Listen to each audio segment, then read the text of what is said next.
Okay, I'll take that as a go. Could I get a signal report? Sounds great. You are Circuit Mary 5. You got me 5'9". All right, let me share my screen here, because no presentation's complete without a whole bunch of slides.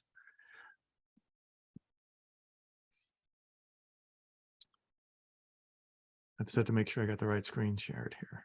Okay.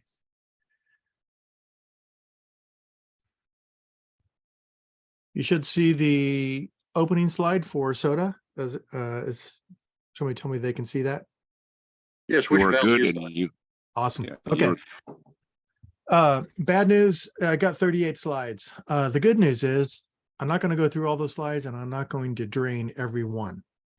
But probably the most important thing you should get out of this slide right here is go to hamninja.com/presentation, and you can download this because I am kind of going to whip through some of these, and there's going to be links to other resources on here. So that's probably the most important thing you can do for this presentation. Of course, I'll expect huge applause at the end. So I'm going to run through who am I, what is this SOTA thing, why should we do it, and then how to do it. Run through how to the steps of doing it, and of course, there's going to be a little bit of ham porn in there, which I always put at the end to keep you interested, right?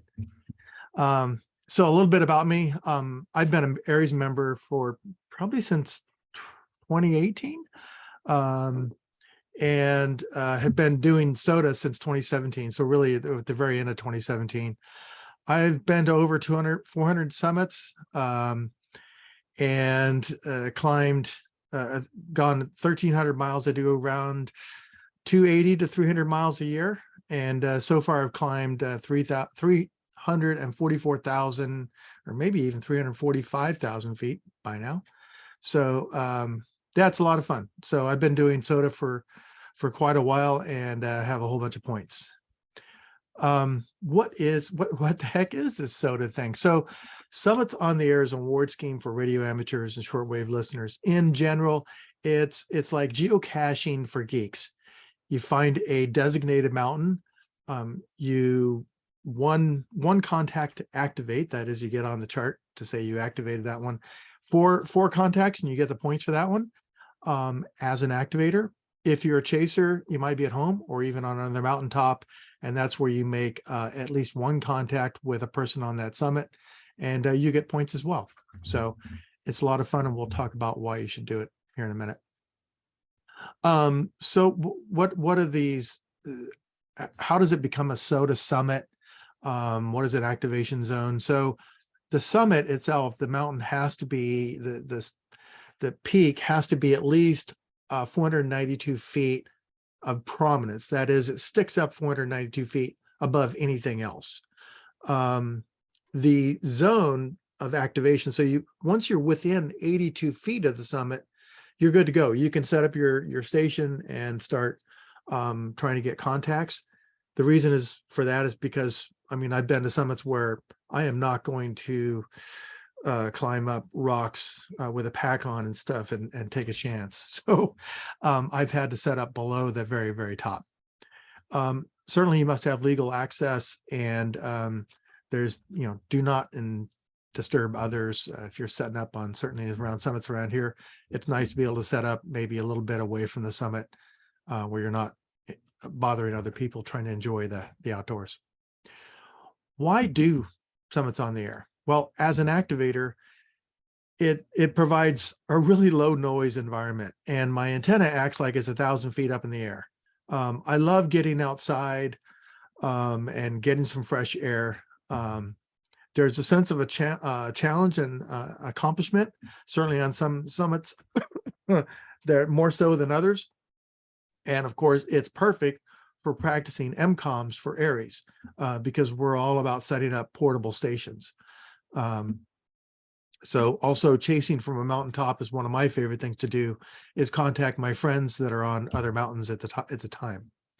And of course, the view from my shack is generally really, really nice, unless I'm stuck in the weeds. As a chaser, you may not be able to get outdoors for weather reasons or other.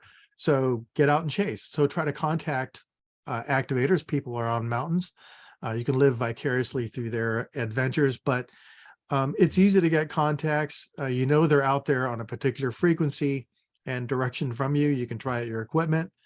The exchange is really easy. And there's a challenge of pulling out that QRP station. I regularly work a station that's in France, and I know that it's a real challenge for him at times. So one thing I'd say, SOTA pulls me into areas that I would have never thought to go.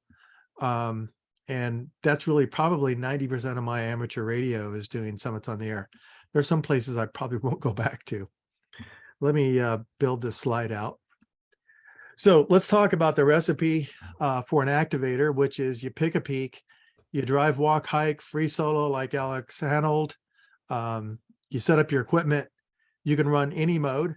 So you can run VHF, HF, and any mode, sideband, FM, CW, DMR, etc. You can run QRP or QRO. You don't have to run QRP. Some people think you have to run no more than 5 watts, and that's not true. It's a blast to actually get up there and run 100 watts on a mountaintop, especially during a contest, because you are king. Especially when the conditions are good, you're just killing it. Find an open frequency or just answer other people's CQs. You know, however you want to make a contact, it just has to be simplex.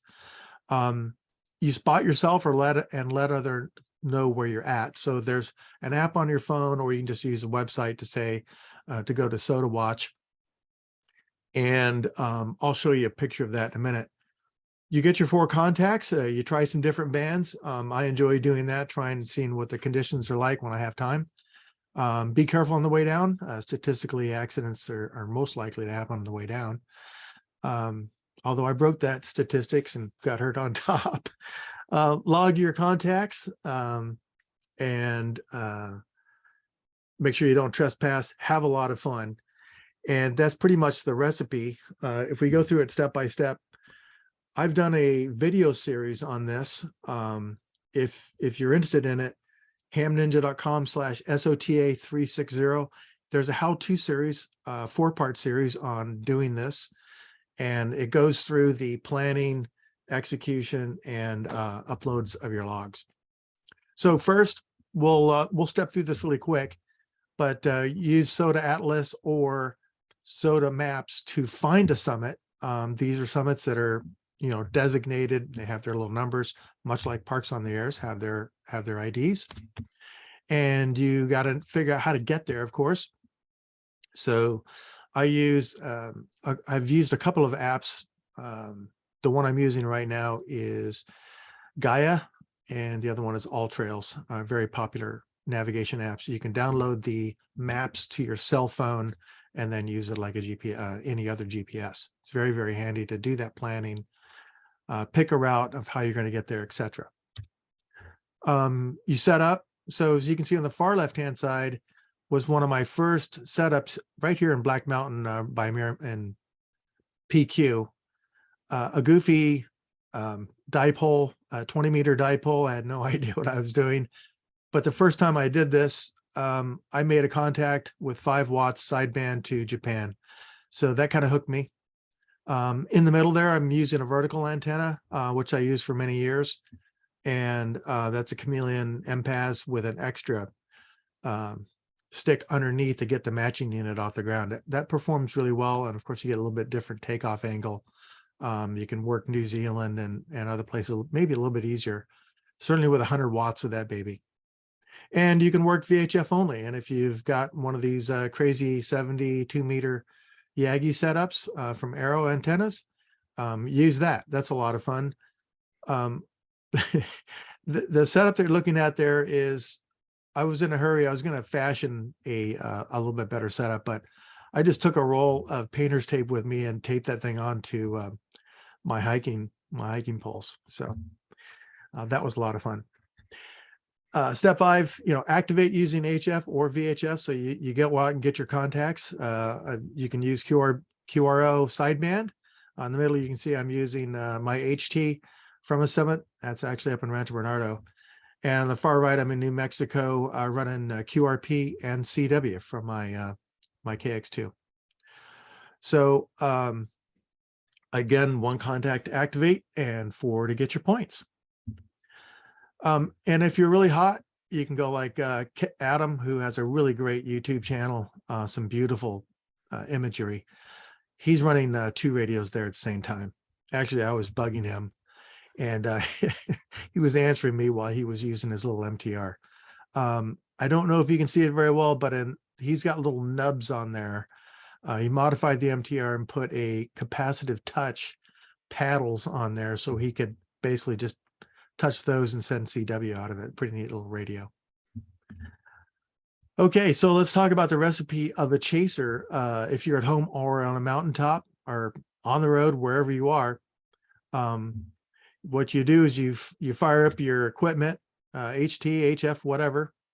Monitor SOTAwatch.org. Look for spots from activators, and on the right-hand side is from SOTAwatch.org. And you can see right there, I was at the very top, I was running FM 146.52, and I was also running 40 meter that day and probably 20. Yep, at the very bottom, you'll see 14.282 sideband. Tune in, listen, the activator runs the show, throw your call sign out there.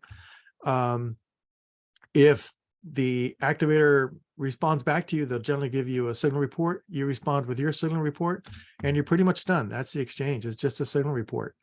Log your summit for points at sotadata.org, and then look for the next one.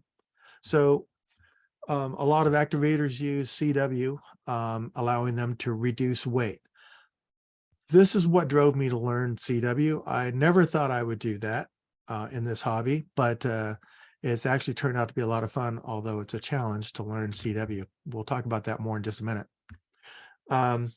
So just kind of stepping through that, there's another site. This is SOTAwatch that shows who's on a summit right now, and those are under spots. If you want to check that out, fire up your equipment, go chase somebody. There's another one, SOTL.AS, and that also is just another tool. Tune in, listen, attempt to make a contact. Summit to summits typically get priority, and it doesn't matter how much power you have. If you can't hear the other operator, you're probably not going to make a contact. So you don't need a whole lot of power to do this hobby. At most 100 watts, maybe to get out of your neighborhood or a bad situation. But if you can tune in and hear the other operator, you can probably work them. There's some other tools that I've used, Ham Alert. You can actually set up an alert, like let's say you're using VHF. You can set up an alert for the summits in this area that you know you can make a contact with, and you'll get a little alert on your phone. And if you have an Apple Watch like me, it'll come up on your watch, and you can chase VHF or particular areas that you want to monitor. Also, I mainly use it to list all of my friends here, and whenever they're on a summit, I can go chase them. So hopefully you'll put N1CLC in there. This is uploading your contacts to SOTA data, and it's you can bulk upload those from most logging programs. There's multiple ways of doing it. I show one of the ways, I believe, in a video, and I've done write-ups on this as well. If you're interested, let me know. Now we're coming up to the part where most hams are. This is where most hams wake up from my presentation. This is my equipment loadout options. I don't carry all of this stuff out, but just a smattering of equipment that I have. Most of my summits include my KX2. I do have a SOTA Beams push-up pole, but I've actually switched to a much lighter push-up pole. I have a PAC-10, which is just a linked. I mainly use it as a linked dipole. In fact, I've made linked dipoles out of some wire and a connector for myself and others. So if you're interested, if you want to know how to make an antenna really cheap, reach out, come on over. I'll help you build one. There's no reason to go out and spend $200 on a linked dipole. You can bring various antenna setups for your HT. J-pole is one of the more popular ones. I have a whole bunch of Bioino batteries. It depends on which radios I'm bringing. Of course, the KX2 has a built-in one, but I bring a very small Bioino one to give a little extra bump. And that way you can basically get out 10 watts all the time. I log on out D, but you can log on paper if you want. I use a Garmin InReach for satellite communications and for safety.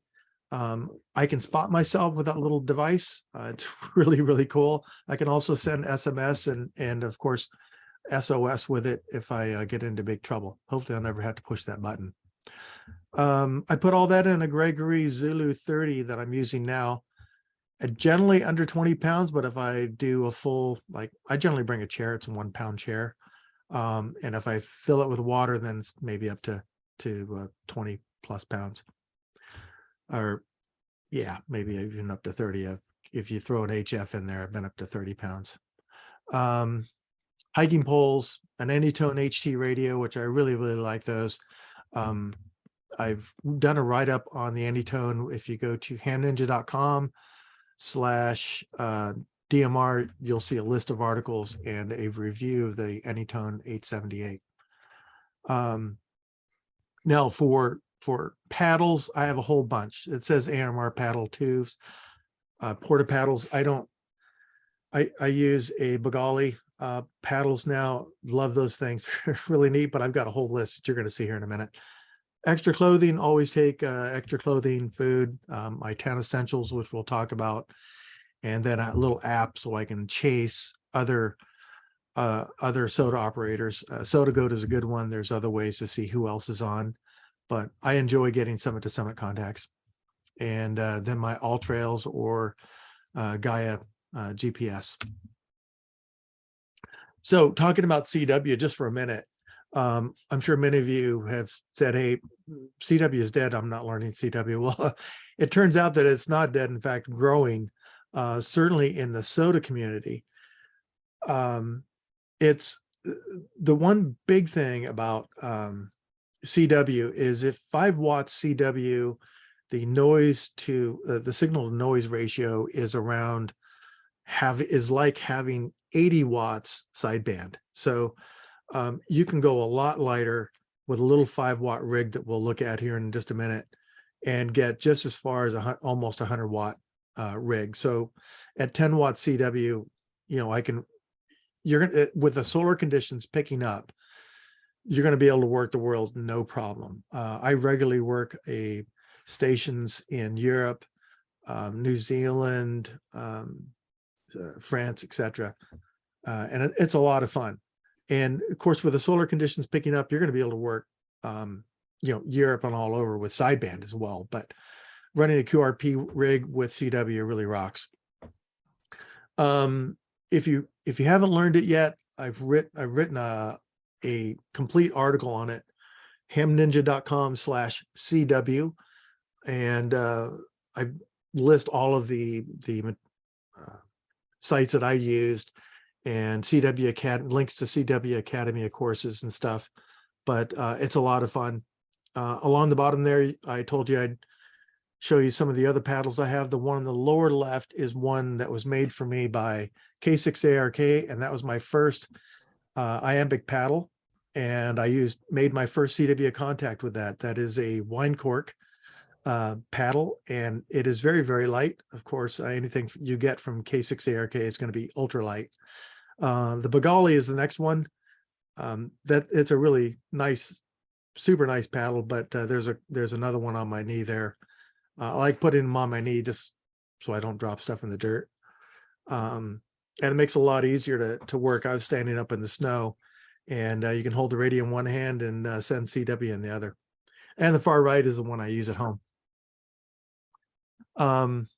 That's the other great thing about CW is you can collect a ton of paddles.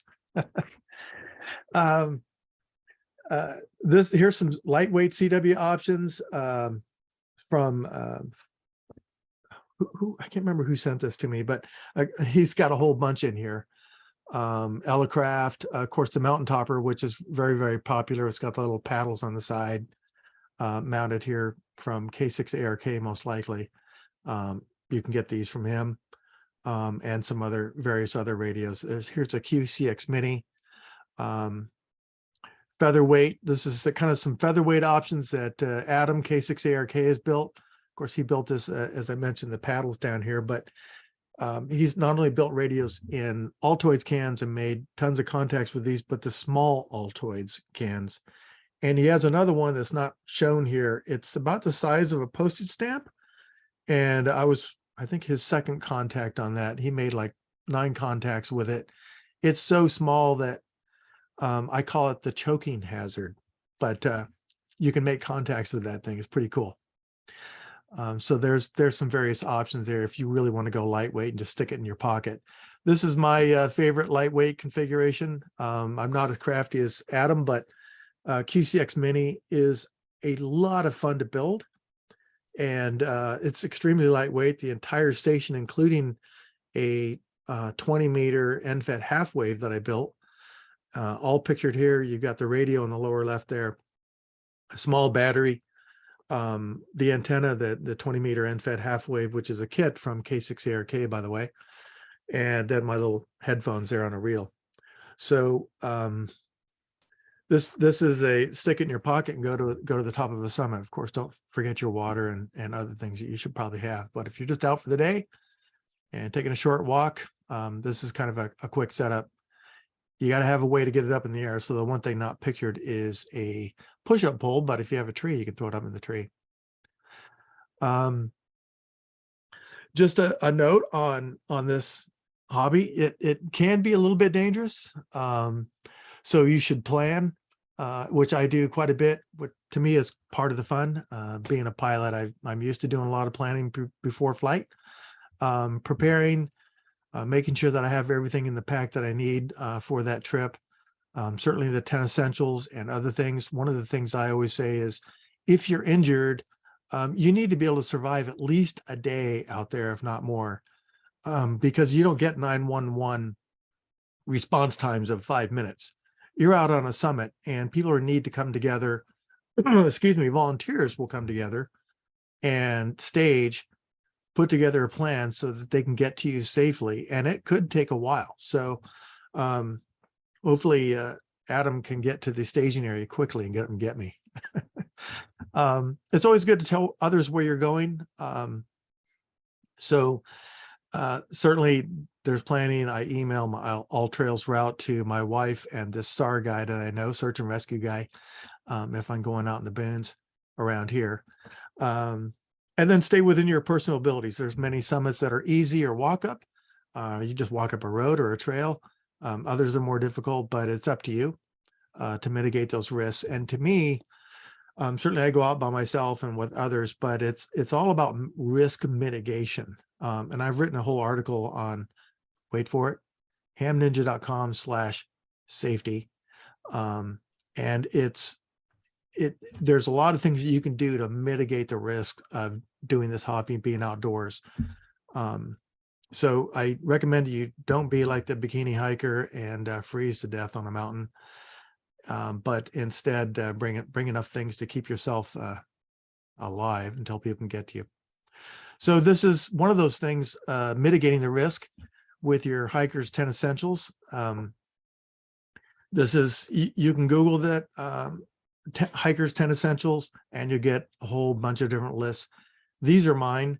The big thing is extra water, not only for yourself, but maybe you run into someone else that needs help. Extra clothing, certainly extra layers. When you get up on a mountain, you've been hiking, you're going to be very sweaty. And if it's blowing up there, it'll chill you right down. So it can be dangerous. I highly recommend this, a little lightweight medical kit, because if you're like me and you're stumbling around on a mountaintop and just kind of do one of those sit falls and put a hole in the back of your leg, it can come in real handy. So I was very glad to have that. Being an ex-medic, I had a plan and was trained. That's the other thing I recommend, is maybe just a little bit of wilderness training or first aid training is always good to not only save yourself, but save others, because really you're going to have to depend on your skills and ability to get that done. So my wife wasn't really crazy when I called her and told her I'm going to need a ride to the hospital when I got home, which was like a half hour away. I still had to hike down the mountain, and people asked me if I activated the mountain after I crashed, and darn rights I did. Mission first. All right. So how do you get started in this hobby? They have some URLs out here. Certainly you can hit my website, hamninja.com. I have a whole bunch of resources out there and write-ups, as well as my videos, hamninja.com/SOTA360, which gives you info on how to do the hobby, not only as an activator, but as a chaser. And then also my particular CW trick that I used, not trick, but learning method that I use to get good at copying call signs. So this kind of goes through what the video series covers and a lot more. This was a lot of fun. I did it with a couple other SOTA guys that I met virtually until I met them physically up in Washington. This is on a summit in, I believe, in October up in Washington. We had a blast up there. So with that, before I get to the Q&A, I just want to let you know that if you do download the slides, there's a few other things in the backup material. SOTA award levels, which I'm not going to go through, how the point systems work, a bunch more reference sites for you if you are interested in doing this hobby, and then some CW stuff in here, terms, etc. And of course, if you didn't know, Free Solo really wasn't a love story. It was more about summits on the air. So with that, I'll take your questions.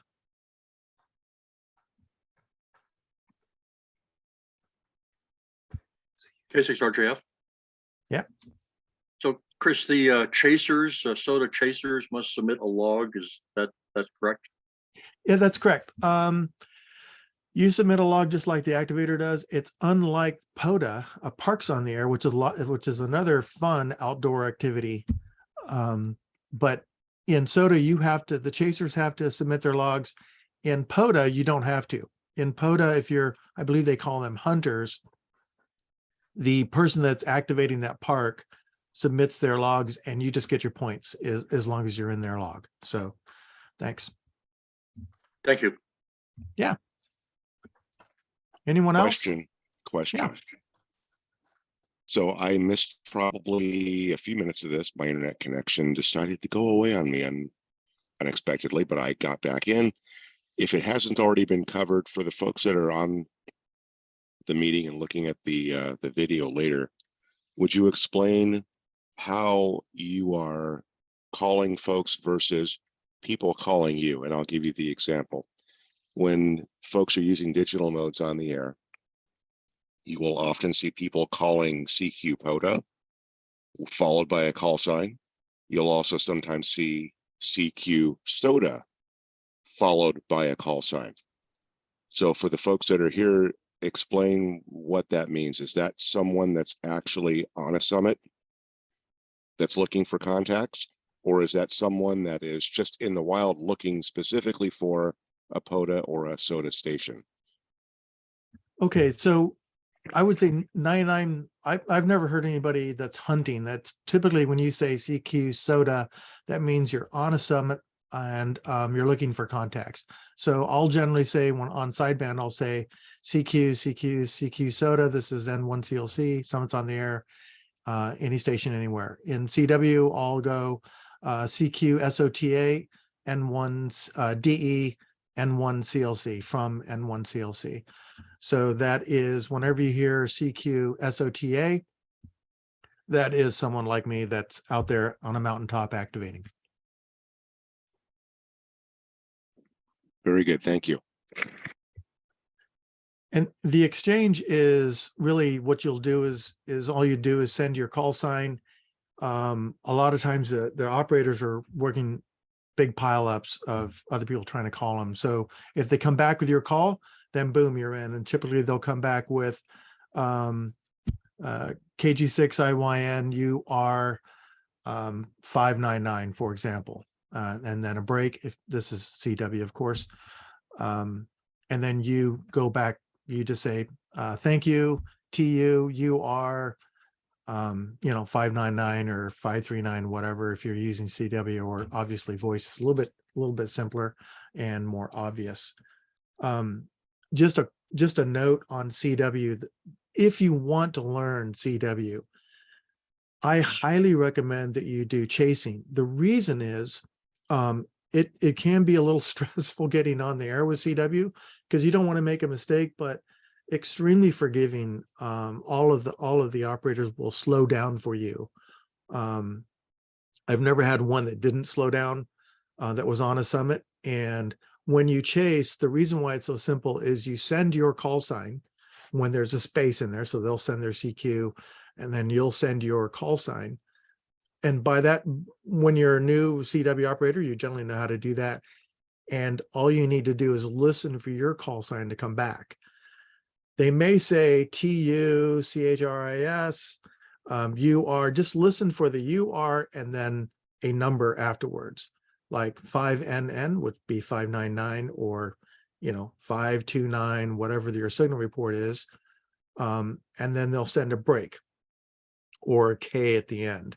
And if you don't get either one of those and just wait for a pause, they're probably waiting for you to respond. All you need to do is send maybe a TU and then a UR5NN.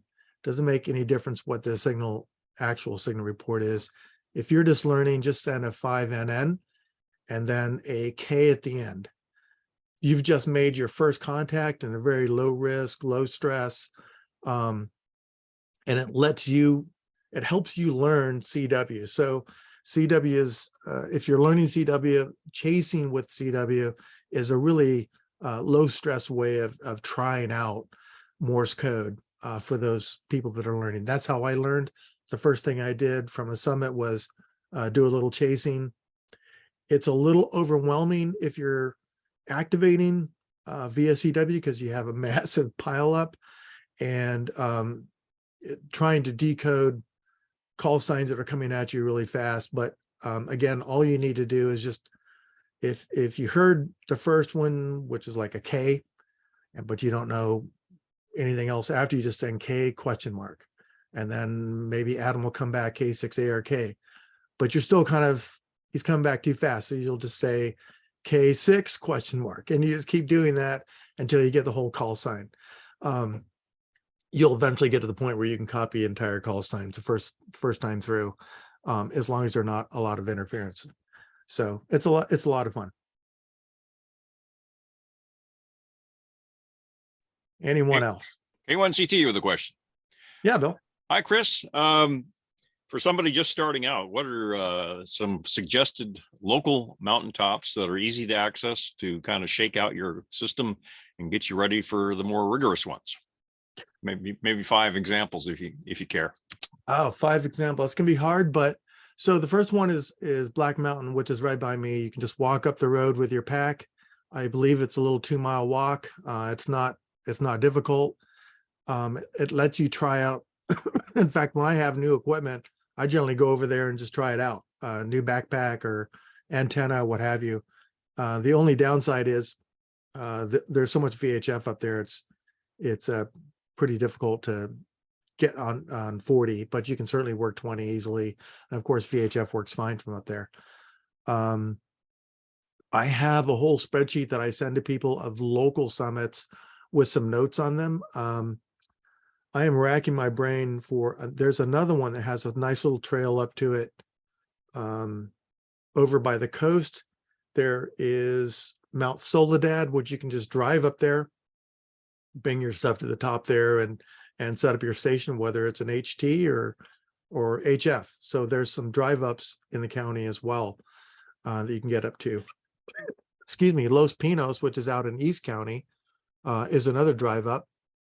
If the gate is open. If the gate is not open, you have to walk maybe 100 yards to get up to the top. There's a lookout tower up there, and I believe one of those operators comes to our meetings on occasion. There's a couple of people that work in the lookout that are ham operators, real nice guys. So there's 3 for you. And if you're interested in doing the hobby, and it's always good to maybe go out with someone else, fire me an email and I'm happy to join you out there and, you know, give you any pointers.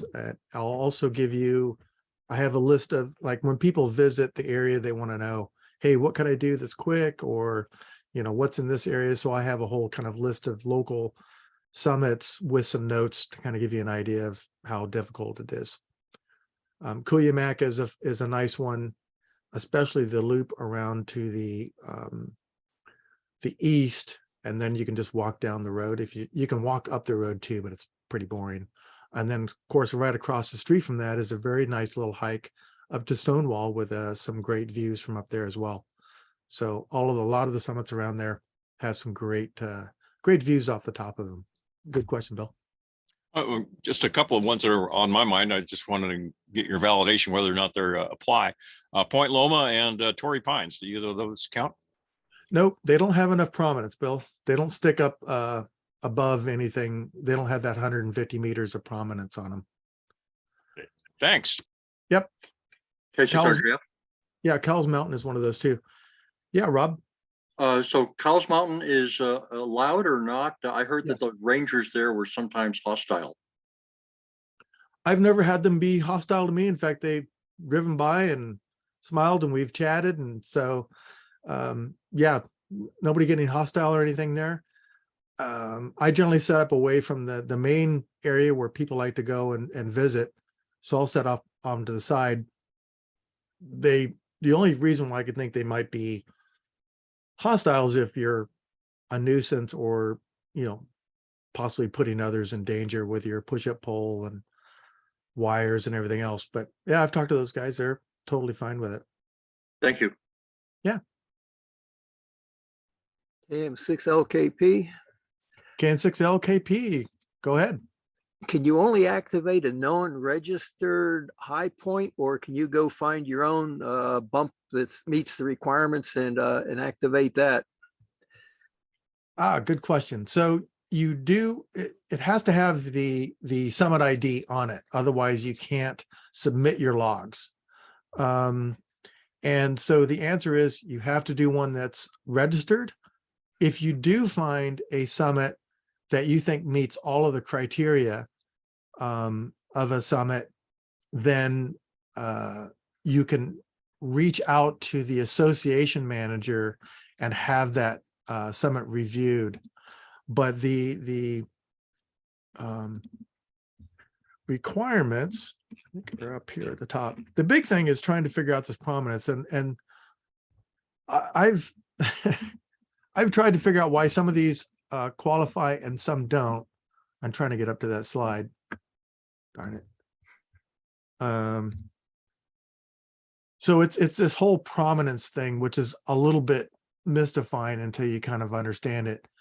But it's, if you were to draw a circle on a topo map at the lowest point where there's a complete circle around the mountain, if that circle or contour line is 500 meters, I said 150, sorry. If it sticks up 500 feet, I'm sorry, 150 meters, then you're good to go. Otherwise you don't. And this kind of picture shows you why maybe a summit doesn't qualify. Here's a summit that sticks up. It's, the top is 330 meters, but there's only 50 meters between that peak and the next col, which is this little valley or saddle next to this other one. So this gives you kind of a little better idea of what prominence is. Good question. Okay. Thank you. Yeah.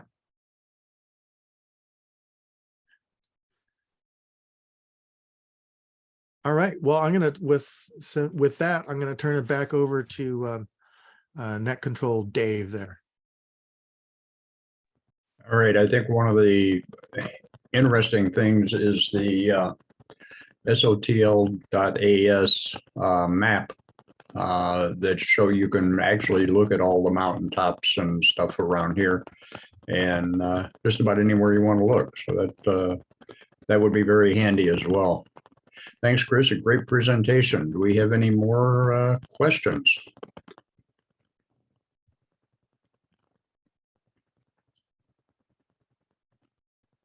I don't see any. I don't see anything coming up in chat or anything that we had.